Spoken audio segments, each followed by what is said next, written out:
joining me, Ashley, the wildlife host, again for another edition of Super Science Saturday with the Staten Island Museum. I don't know about you, but here in Atlanta, winter is coming. The temperatures are dropping and the days are getting shorter. In more northerly regions, places have even been seeing snow. In the northern hemisphere, winter officially begins on the winter solstice on December 21st. This is the shortest day of the year, when the earth is tilted furthest from the sun. For many folks, this means putting on multiple layers of clothes, breaking out the heavy coat, and for others, just staying inside as much as possible and enjoying the warm comforts of home. Usually in the winter, you can catch me enjoying the holidays at home and sipping on some hot cocoa. While winter means decorating the house for me, as you can see, and spending time with my family, for my wildlife friends, winter brings a time of scarcity. The once lush green landscape becomes barren before being glazed over in glistening snow and ice. At least the ones that live at higher latitudes. How can these animals survive such a drastic change to their environment? You'd be surprised by the innovation and resilience of so many species. Today, we're going to highlight some of my favorite animals that have found ways to defy the coldest season on Earth and survive. Hibernation. What frogs? You might know that some animals like bears and chipmunks fatten themselves up over the summer to prepare to sleep right through the coldest months of the year, when it's no longer easy to find food. However, have you ever heard of the wood frog? It takes hibernation to new levels and actually freezes over the winter. Yes, frozen, rock solid. We're talking Elsa and Anna here. But how, right? Let's break down this crazy phenomenon. First of all, these are the only frogs you'll find above the Arctic Circle, where temperatures have been recorded as dipping down to negative 90 degrees Fahrenheit. I mean, this is extreme, but still, negative 90? I can't imagine how cold that is. I'm crying when it's 40 degrees outside, and 40 degrees will be a breeze for these frogs. As freezing temperatures set in, the frogs begin to create a lot of glucose, the same sugar found in human blood that people with certain forms of diabetes must monitor. Streaming through the blood, the glucose prevents cells from icing over completely. If the cells were to completely shrink from freezing, they would not be able to thaw and function as normal. They would just be dead. This is what happens when a person gets frostbite and the area turns black.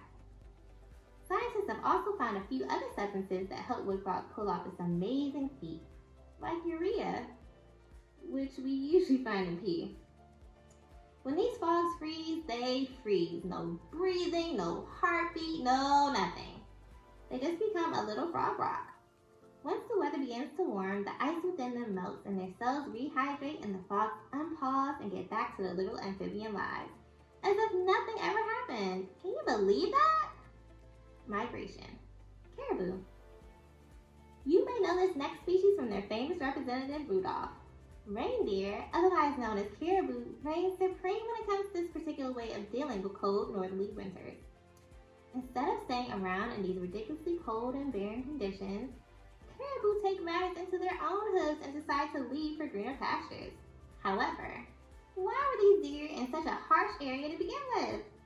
The summers in the Arctic actually provide a welcome environment to raise calves and allow them to eat highly nutritious plants to bulk up on before leaving for the winter. Active seasonal movement from one area to another is called migration. We often hear about the migration of wildebeest in Tanzania and Kenya, but the migration of these animals can't compare to these large, hardy deer. Caribou in Alaska are known to have the longest migration of any terrestrial species, with round trips of more than 745 miles from their summer homes in the north to their southern range in the lower latitudes for winter. Scientists have found that the length of these migrations is dependent upon the size of the herd.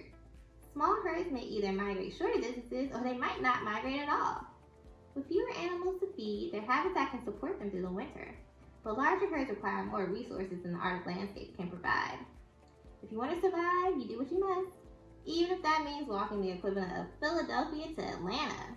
Adaptation. Arctic fox. Don't mistake this little fox for just another cute face. While the other two species on my list find ways to get around the cold, this species faces the frigid winter head on. They undergo several adaptive measures to make sure they live to see the springtime. One of the most obvious changes you can see is their camouflage.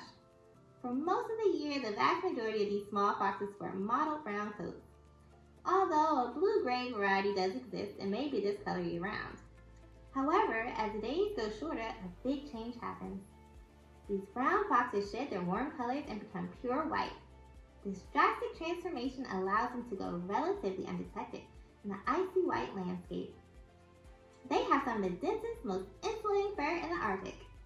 They use their bushy tails like a scarf to wrap around themselves as the temperatures plummet. These canids also have another peculiar way of staying warm, by growing fur on their foot pads, which is unique to them within the dog family. This keeps their feet warm as they have to trek through the snow and across ice in search of food. Even the shape of their bodies helps them to keep warm. They are small and have small ears and a short snout so they can conserve heat as much as possible and not just radiate it into the air. From head to toe, these teeny foxes are among the very best at coping with the extreme conditions that the Arctic has to offer. As y'all can see, there are various ways to deal with the cold and make the best out of the situation at hand. Which one of these animals was your favorite? Let me know in the comments. Thanks so much for tuning in to another Super Science Saturday with me, Ashley, the wildlife host, and I hope I see you next month. Bye!